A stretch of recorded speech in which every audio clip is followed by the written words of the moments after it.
Kaso ng acute watery diarrhea sa Ilocos Sur, tumaas base sa datos ng DOH.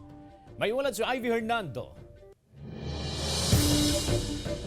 Hindi pa man nangangalahati ang 2024. Nahigitan na nito ang naitalang kaso ng acute watery diarrhea ang taong 2023. Sa datos ng DOH-CHD mula January hanggang May 11, umabot na ng 7,434 ang kaso ng diarrhea sa Region 1, mas mataas ng 3.6% sa parehong period ng 2023. Edad 1 hanggang 4 ang karaniwang tinamaan. Maging ang bilang ng namatay sa sakit, mas mataas sa taong 2024 na umabot na ng 22.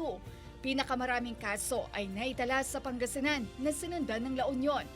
Ayon sa DOH, may kinalaman ang mainit na panahon sa pagdami ng kaso. Isa po yan sa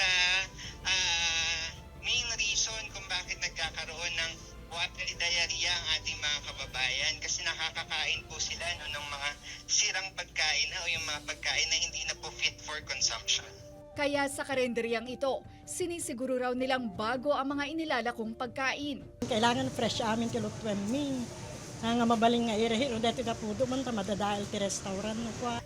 Ipaghahalo lang po natin yung 3 kutsarang asin at 1 kutsarang asukal sa 1 litrong malinis na tubig at yun po yung ating ipapainom sa ating mga pasyente para po ma-replace yung mga nawawala po dahil sa pagtatay.